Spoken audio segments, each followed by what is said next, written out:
भगवान को प्राप्त करने का सबसे बढ़िया उपाय है केवल भगवान से प्रेम किया जाए और प्रेम करके उनके लिए रो करके पुकारा जाए, प्रभु बस आपके सिवा मेरा कोई नहीं इस दुनिया में, कोई नहीं है नाथ। मैं भले लाख मान लूं कि ये मेरा है, ये मेरा है, पर रियल जब आखिरी देखता हूं तो आपके अतिरिक्त नाथ मेरा कोई नहीं है। भगवान की दो पूजाएं हैं, चार चीजें तो मैंने बता दी, पत्रम पुष्पम फलम तोयम। अब मानसिक पूजा और शारीरिक पूजा, भगवान की दो प्रकार की पूजा और होती है। पहली पूजा शारीरिक पूजा। आपको भगवान की पूजा कैसे करनी चाहिए ये मैं आपको बताता हूं। शारीरिक पूजा क्या है? आप सबके घर में लड्डू गोपाल जी हैं या नहीं? हैं या नहीं? हैं? जिनके घर पे ना हो सो ले आइएगा। जिस घर में लड्डू गोपाल जी नहीं होते, जिस घर में तुलसी नहीं होती, वो घर शमशान के जैसा है। उस घर में रहने से भी, उस घर का पानी पीने से भी पाप लगता है। इसलिए वो घर शमशान है जिस घर में लड्डू गोपाल जी और तुलसी का वृक्ष नहीं है। इसलिए आप सबके घर में तुलसी जी और लड्डू गोपाल जी तो होना ही चाहिए। सबसे पहले हम भगवान की पूजा कैसे करें वो समझते हैं। शारीरिक पूजा है ये। देखो, आप सबसे पहले सुबह जल्दी उठने का अभ्यास बनाइए। कितने बजे उठते हैं आप लोग? 7 बजे। जल्दी उठिए। जल्दी का अर्थ यह है ब्रह्म मुहूर्त में। ब्रह्म मुहूर्त का अर्थ यह है सूर्य भगवान के उदय के पहले, सूर्योदय के पहले आप अपना बिस्तर त्याग दें। उठने की परंपरा कैसी है? जब आप बिस्तर से उठें तो सबसे पहले उठकर बिस्तर पर ही बैठें और दोनों हाथों का मंथन करें ऐसे। कराग्रे वसते लक्ष्मी कर मध्ये सरस्वती करमूले तु गोविंद प्रभाते कर दर्शनम। ऐसे हाथों का मंथन करना चाहिए और हाथ की हथेली में ही अपने इष्ट का दर्शन करना चाहिए। आपके इष्ट कौन हैं? जो भी हैं, राम जी हैं, कृष्ण जी हैं, दुर्गा जी हैं, हनुमान जी हैं, गणेश जी हैं, शंकर जी हैं, जो भी हैं, नरसिंह भगवान हैं, वामन भगवान हैं, जो भी हैं, उनका दर्शन अपनी हथेली में करो। हे नाथ, प्रातः उठ के सबसे पहले पहला दर्शन अपने इष्ट का होना चाहिए, फिर किसी और को देखो। सुबह उठकर सबसे पहले अपने भगवान का चिंतन करना चाहिए, भगवान का ध्यान करना चाहिए। हरे राम राम राम हरे हरे, हरे कृष्ण जय श्रीमन्नारायण जय श्रीमन्नारायण जय। आप लक्ष्मी नारायण के उपासक हैं तो माता लक्ष्मी चरण दबा रही हैं, ऐसा भाव बना कर देखो। आप सीताराम के उपासक हैं, सीताराम जी खड़े हैं, आप दर्शन कर रहे हैं। आप राधे श्याम के उपासक हैं, राधा कृष्ण खड़े हैं, आपकी हथेली में उनका चित्र है, ऐसा देखकर भगवान को प्रणाम करें, पृथ्वी माता को प्रणाम करें और पृथ्वी माता को प्रणाम करके तब आप सुबह 2 गिलास 3 गिलास पानी पीते हैं कि नहीं? 4 गिलास पानी खींच के पीना चाहिए सवेरे सवेरे। तांबे के बर्तन में रात्रि को पानी भर के रख दो, चांदी का पात्र है तो चांदी में भर के रखो, नहीं तो तांबे के पात्र में पानी रात्रि को भर के रखो ढक के, और सवेरे वो पानी पी लो, बच्चों को पिलाओ। बहुत ज्यादा बुद्धि आपको कामयाब बनाएगी। सुबह पानी अमृत की तरह होता है, वो भी बासा पानी। सुबह 4 गिलास पानी पियो, 1 लीटर पानी, 1.5 लीटर पानी, 2 लीटर पानी ज्यादा से ज्यादा पियो, और पी करके और फिर 100-200 कदम सवेरे चलो, और चल करके फिर जाकर के अपनी क्रियाओं से निवृत्त होकर स्नान करो। सबसे पहला काम स्नान, अपनी क्रियाओं से मंजन ब्रश करके क्रियाओं से निवृत्त होकर स्नान करना चाहिए और स्नान करने के बाद शुद्ध वस्त्र, साफ कपड़े पहनकर, धुले हुए वस्त्र पहनकर एक लोटा में जल भर के सबसे पहले सूर्य भगवान को जल चढ़ाना चाहिए। सूर्याय नमः, आदित्याय नमः। पहला काम हर वैष्णव का, हर भारतीय की पहली जिम्मेदारी है सूर्य भगवान की उपासना। हमारे यहाँ पहली पूजा सूर्य भगवान की होती है।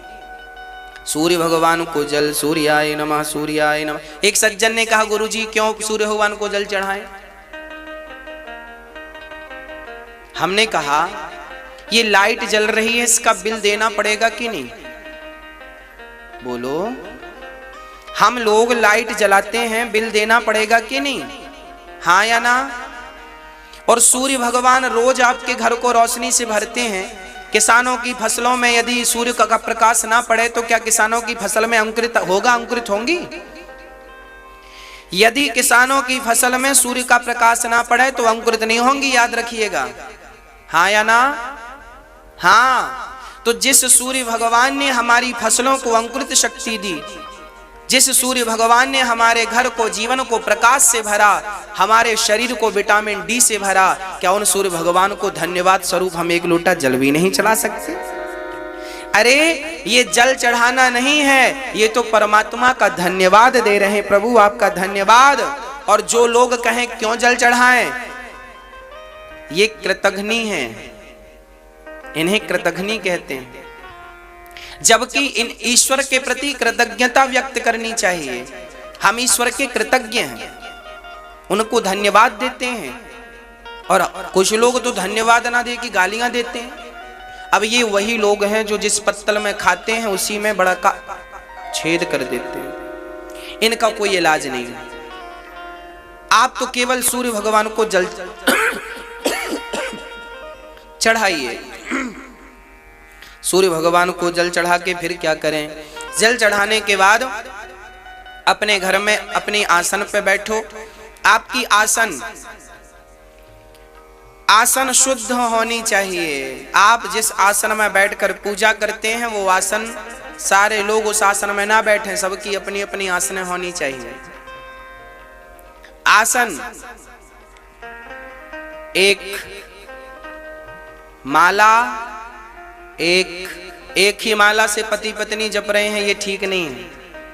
एक ही माला में पत्नी का अलग माला, पति का अलग माला, पत्नी की अलग आसन, पति की अलग आसन। आसन और माला अलग अलग, अपना अपना।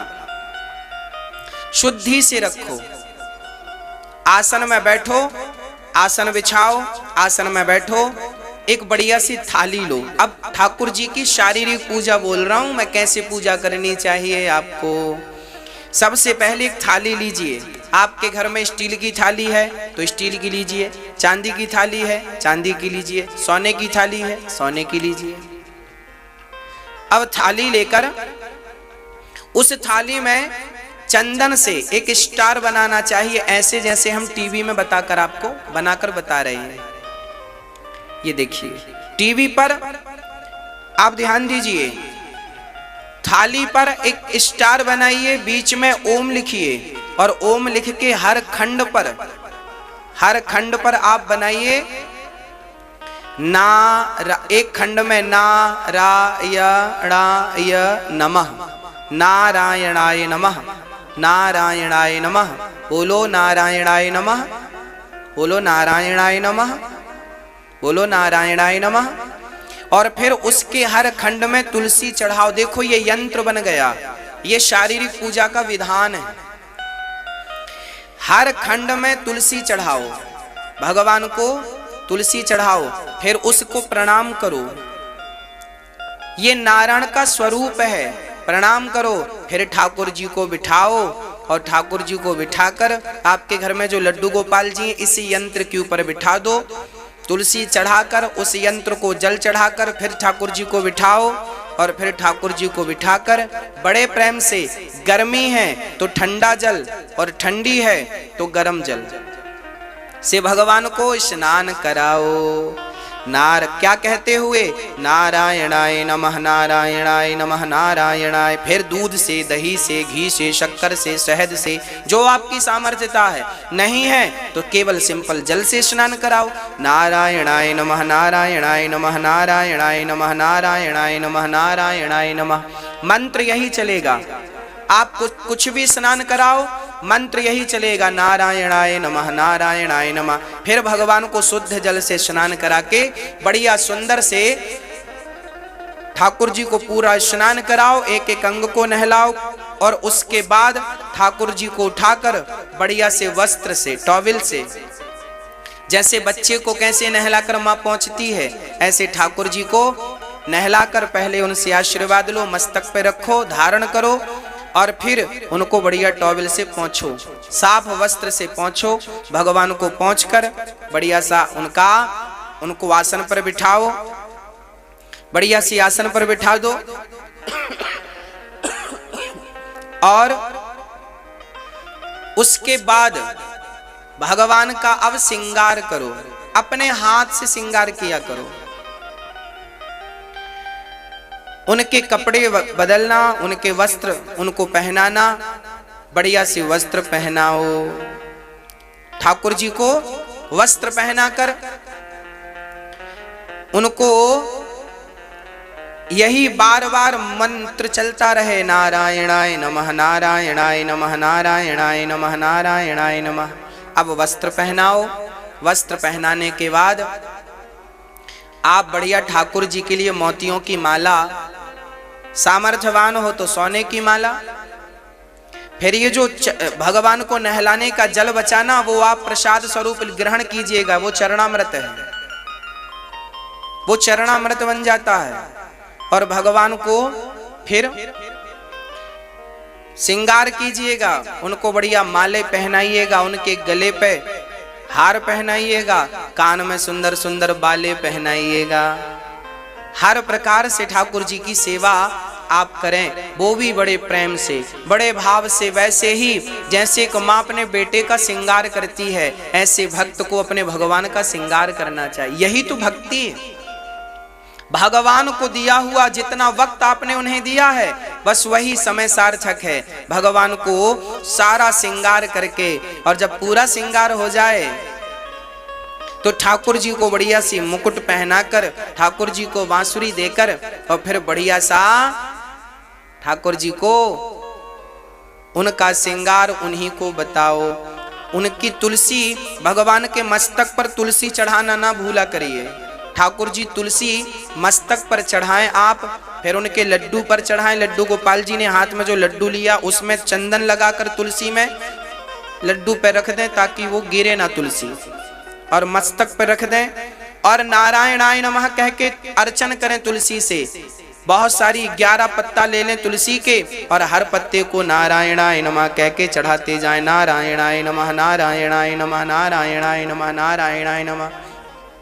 तुलसी चढ़ाएं भगवान को, और फिर ठाकुर जी को आप श्रृंगार करके उन्हें दर्पण दिखाएं कि प्रभु दास ने आपका श्रृंगार ऐसे किया है, आप देखिए आपको पसंद है। उनको बांसुरी देकर उनका बढ़िया सा श्रृंगार करके, और अब बढ़िया सा उन्हें दर्पण दिखाया जाए कि प्रभु देखिए आपको आपका श्रृंगार कैसा लगा। जैसे